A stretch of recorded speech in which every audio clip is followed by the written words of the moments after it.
नमस्ते दोस्तों। अभी हम बात करेंगे चेकलिस्ट की।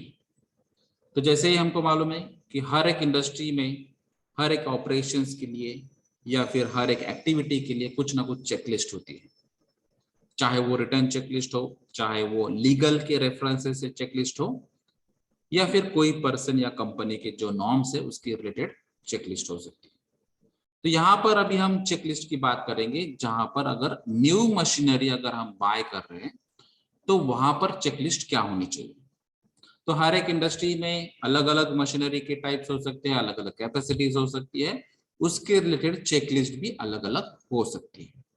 तो फिलहाल हम जनरल चेकलिस्ट की बात करेंगे, जो सेफ्टी पॉइंट ऑफ व्यू आपको कोई भी नई मशीनरी को एप्लीकेबल हो सकती है। तो ये चेकलिस्ट में आपको नई मशीनरी के लिए क्या क्या चेक करना चाहिए, तो यहाँ पर आपको एक पर्टिकुलर चेकलिस्ट बनानी चाहिए अलग अलग पॉइंट्स लेके। जैसे कि यहाँ पर है यूजर डिपार्टमेंट, यानी कि ये जो नई मशीनरी हम खरीदने जा रहे हैं तो किस डिपार्टमेंट के लिए खरीदने जा रहे हैं। तो यहाँ पे अगर कोई परचेस डिपार्टमेंट के लिए जाना है, या फिर प्रोडक्शन डिपार्टमेंट के लिए जाना है, एडमिनिस्ट्रेशन में, या फिर ऑफिस में, या फिर और कोई जगह, तो ये डिपार्टमेंट आपको यहाँ पे लिखना जरूरी है। उसके अलावा जो मशीन हम परचेस कर रहे हैं या फिर जो इक्विपमेंट हम परचेस कर रहे हैं उसका नाम क्या है। जैसे अभी हमने बात की थी कि सीएनसी मशीन, या फिर ग्राइंडिंग मशीन, या फिर कटिंग मशीन, या रोलिंग मशीन, ऐसे बहुत सारे मशीनरीज या फिर इक्विपमेंट्स अवेलेबल होते हैं। तो वो मशीन या इक्विपमेंट का जो भी मेन या जनरल नाम होगा वो आपको यहाँ पे लिखना जरूरी है।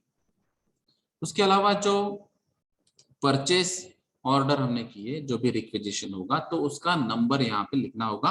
तो आप उसके बाद में आप इजीली आइडेंटिफाई कर सकते हैं कि इसमें अगर आपको टेक्निकल स्पेसिफिकेशन के डिटेल्स में जाना है तो आप परचेस करते टाइम आपने जो डिमांड किया था और उन्होंने अगर ऑपरेटिंग मैनुअल दिया है या फिर और कोई गाइडलाइंस दी है, मैन्युफैक्चरिंग गाइडलाइंस, तो वो भी आप इजीली यहाँ से देख सकते हैं। फिर सप्लायर कौन है, यानी कि ये मशीनरीज किसने सप्लाई की है। तो शायद कहीं जगह सप्लायर और मैन्युफैक्चरर अलग हो सकते हैं, कहीं जगह सप्लायर और मैन्युफैक्चरर एक ही हो सकते हैं, तो उसके भी यहाँ पर आपको डिटेल्स लिखने हैं। फिर ये जो इक्विपमेंट्स या मशीनरीज के और डिटेल अगर आपको चाहिए तो वो भी आप यहाँ पे ऐड कर सकते हैं। और स्पेसिफिकली हम बात कर रहे हैं तो EHS ओरिएंटेड, तो यहाँ पर एनवायरमेंट प्रोटेक्शन के मेजर्स अगर कुछ रिक्वायर्ड है तो ये भी आपको यहाँ पर लिखने होंगे कि अगर एनवायरमेंट प्रोटेक्शन ओरिएंटेड कुछ मेजर्स रिक्वायर्ड है तो रिक्वायर्ड के लिए आप टिक कर सकते हैं, अगर नॉट रिक्वायर्ड है तो नॉट रिक्वायर्ड में भी लिख सकते हैं। क्योंकि अगर कुछ मशीनरीज ऐसी हो सकती है कि जहां पर एनवायरमेंट प्रोटेक्शन की जरूरत ही नहीं, और कुछ मशीनरीज ऐसी हो सकती है जहां पर एनवायरमेंट प्रोटेक्शन की जरूरत हो सकती है। जैसे कि अगर स्क्रबर सिस्टम है, या फिर आपका हीटर सिस्टम है, या फिर कंबशन सिस्टम है, या गैस डिटेक्शन सिस्टम है, तो यहाँ पर कुछ ना कुछ वहां से एनवायरमेंट प्रोटेक्शन का पॉइंट यहाँ पे ऐड हो सकता है। तो अगर यहाँ पे एनवायरमेंट प्रोटेक्शन का पॉइंट नहीं है तो वो क्यों नहीं है, उसका रीजन क्या है, ये आप यहाँ पर बता सकते हैं। अगर यहाँ पे कोई particular type of pollution create होने के चांसेस है, या फिर पोल्यूटेंट्स यहाँ पे प्रेजेंट हो सकते हैं, तो वो मशीनरीज ओरिएंटेड आपको यहाँ पर टिक करना हो। जैसे कि अभी हमने बात की कि स्क्रबर सिस्टम या कंबशन सिस्टम्स, तो यहाँ पर एयर पोल्यूशन के चांसेस हो सकते हैं। अगर हम वहां पर कॉम्प्रेसर की बात करेंगे एज अ मशीनरी, तो वहां पर शायद ऑयल का रिलेशन आ सकता है। अगर हम यहाँ पे हीटर, गीजर, या फिर कूलेंट सिस्टम, रेफ्रिजरेशन सिस्टम्स की बात करें तो शायद वहां पे वाटर आ सकता है।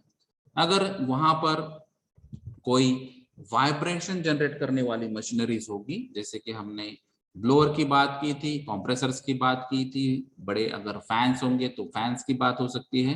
तो ये कुछ ऐसी मशीनरीज है जिसकी वजह से ये नॉइज जनरेट हो सकता है। कुछ मशीनरीज ऐसे जैसे कि हमने जॉ क्रशर की बात की थी इसके पहले, या फिर जो साइज रिडक्शन इक्विपमेंट्स होते हैं, तो अगर वो हेवी ड्यूटी इक्विपमेंट्स होंगे तो वो क्रशर्स में गारंटेड नॉइज जनरेट होता है। तो जो भी मशीनरीज का टाइप होगा, उसका जो भी वर्किंग मैकेनिज्म होगा, उसके बेसिस पे आपको यहाँ पर पोल्यूटेंट्स के बारे में यहाँ पर टिक करना है। अगर आपको डिटेल लिखना है तो कुछ ना कुछ कीवर्ड्स आप यहाँ पे लिख सकते हैं।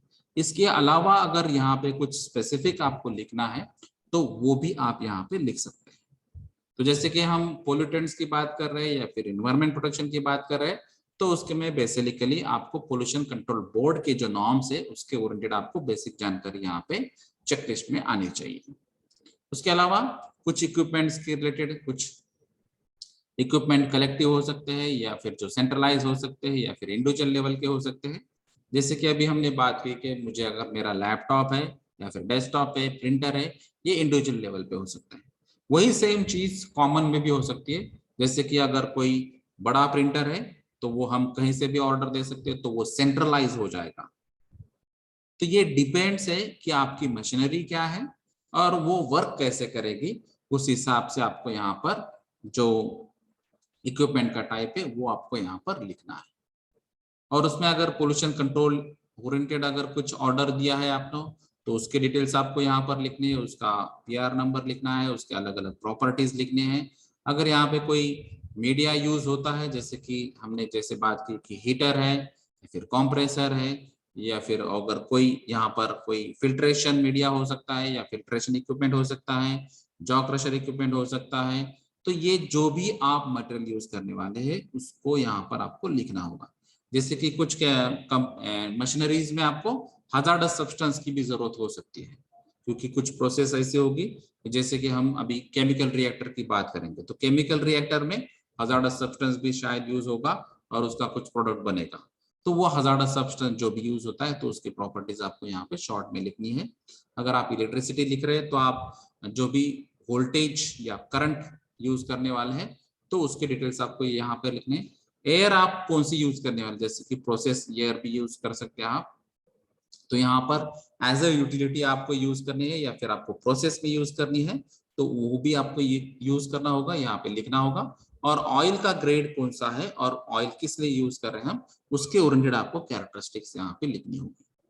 उसके अलावा यहाँ पर कुछ एमिशंस ओरिएंटेड भी गाइडलाइंस यहाँ पे होते हैं, जैसे कि वहां पर गैसेस एमिशन के चांसेस है या फिर लिक्विड जो पोल्यूशन है उसके चांसेस है या फिर सॉलिड वेस्ट जनरेट होने के चांसेस है या नॉइज जनरेट होने के चांसेस है या और कोई अदर चांसेस है। अगर इनकेस ये जनरेट हो सकते हैं तो उसका क्वांटिटी यहाँ पर लिखना है आपको। जैसे कि यहाँ पर quantity of sludge generated per day from the machine, तो यहाँ पर आपको हर दिन में कितना केजी स्लज जनरेट होता है उसके बारे में आपको यहाँ पे जानकारी देना जरूरी होगा।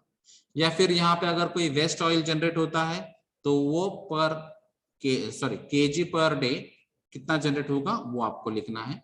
या फिर अगर यहाँ पे वेस्ट वाटर जनरेट होता है तो वो कितना केजी पर डे जनरेट होता है। या फिर जो सॉल्वेंट कंजम्पशन यहाँ पे यूज करने जा रहे हैं प्रोसेस में तो वो कितना लीटर पर डे यूज होता है। या फिर जो नॉइज का लेवल है वो यहाँ पर कितना होता है और उसकी वजह से क्या प्रॉब्लम हो सकती है ये आपको जानकारी है। तो इसीलिए आपको नॉइज लेवल भी यहाँ पर डेसिबल्स में आपको यहाँ पे मेंशन करना होगा।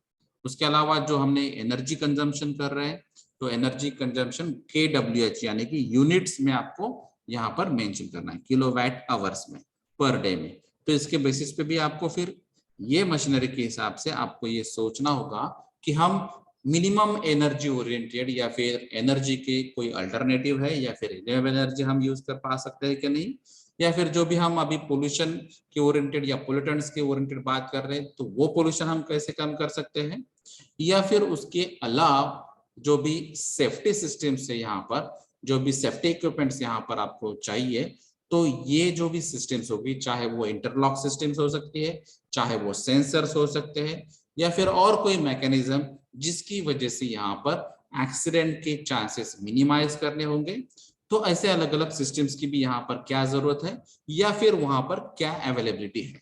तो जो भी आपको सेफ्टी ओरिएंटेड, एनवायरमेंट ओरिएंटेड अगर यहाँ पर आपको चेकलिस्ट में कुछ और बातें एडिशन करनी है तो यहाँ पर आप ऐड कर सकते हैं। उसके अलावा आपके पास नॉर्मली सप्लायर या मैन्युफैक्चरर से जो भी SOPs यानी कि स्टैंडर्ड ऑपरेटिंग प्रोसीजर या सेफ ऑपरेटिंग प्रोसीजर्स दी जाती है या फिर जो मैनुअल दिया जाता है उसको आपको रीड करना है और उसके बेसिस पे भी आप चेकलिस्ट खुद की तैयार कर सकते हैं।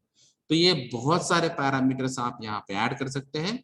तो आप कम से कम ये सेफ्टी और एनवायरमेंट पॉइंट ऑफ व्यू कुछ पैरामीटर्स यहाँ पे ऐड कर सकते हैं। कुछ पर्टिकुलर जो कीवर्ड से आप यहाँ पे ऐड करके आपके इंडस्ट्री में जो भी नई मशीनरी आ सकती है या आने वाली है उसके ओरिएंटेड आप यहाँ पे खुद चेकलिस्ट बना सकते हैं, क्योंकि हर एक टाइप के मशीनरीज के लिए यहाँ पे कॉमन चेकलिस्ट बनाना थोड़ा मुश्किल है। Thank you.